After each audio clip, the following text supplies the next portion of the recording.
Ito siya, ganito siya kadilim dito.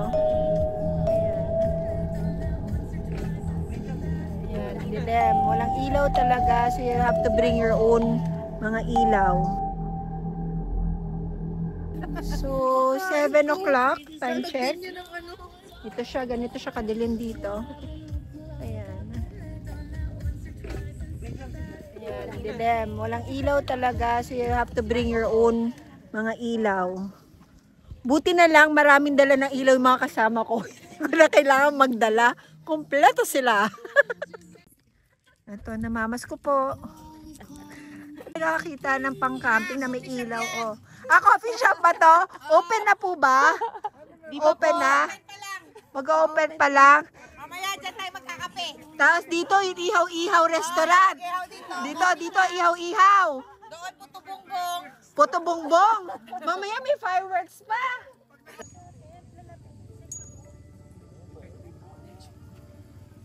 Ayan. Kita. Oh, ayan oh. Spotlight the isaw. In Adidas. Dito. Oo nga eh. Ito nalagyan ko ng Oh, ganyan ka-ready ang Rebel. So, tinan mo naman. Ultimo electric pan, may stand. May ilaw pa yan, ma. May ilaw pa yan. Wow! Oh, diba? Ring light yan, ring light. Pwede sa vlog. Day off. Get up. Bukas. Haway pa yan bukas. Sige, ihaw lang ngayon. Oo nga eh. Nicolo, are you enjoying the camping? Yes, Oh, wow. What's your favorite so far? having the campfire.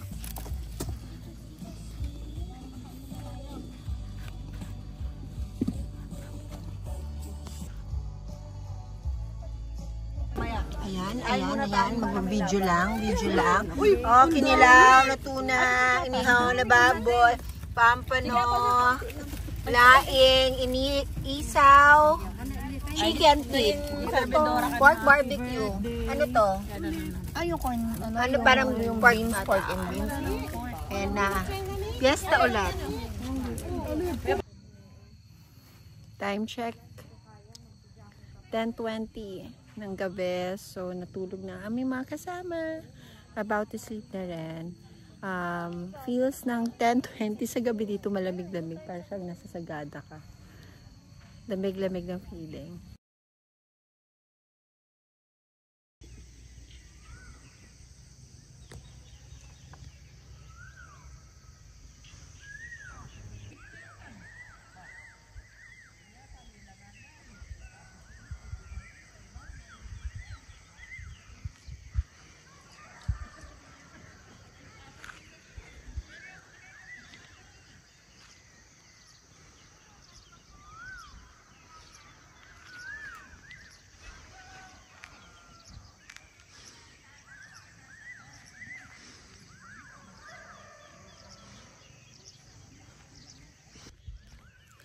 Good morning.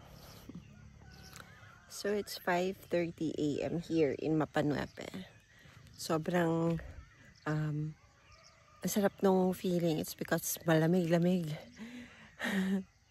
Lamig. Tapos sobrang nagmi-miss tong area. It's very cool and you can hear the sound of nature.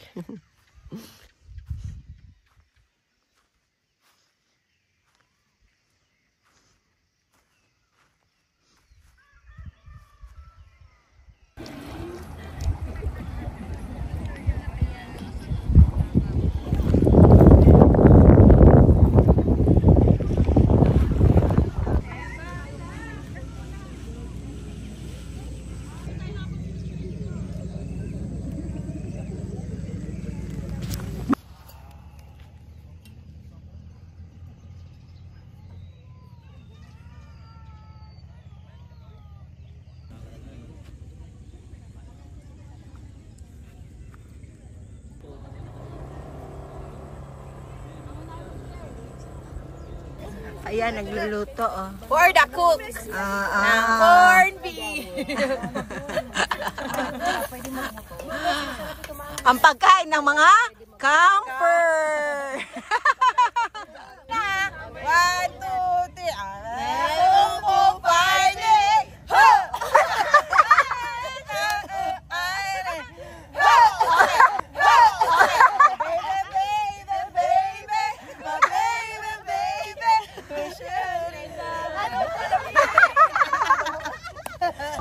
Ano yan ate, binili mo? Wala nang interview. Baka mapasama tayo.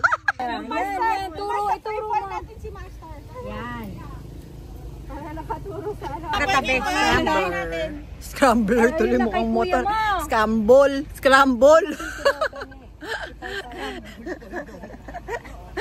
The scramble. Asan phone mo? Mas malinaw dyan sa yung front camera. In a scrambler. So dito may mga nagbebenta rin ng mga ganito. Minsan buko, mga pagkain, tapos may mga souvenirs na binibenta. So pwede, it's a very nice tourist spot. And this caps off our Mapanuepe Lake adventure with the rebels. One for the books once again kasi nagkasama-sama ulit na naman kami para mag-enjoy at mag-bonding and get to know each other. So sa susunod na adventure ulit with you guys. See you soon and laging paalala ni Inday Rider. Think safe and ride safe. And for us for now, drive safe. Bye guys! Good morning, Rebels!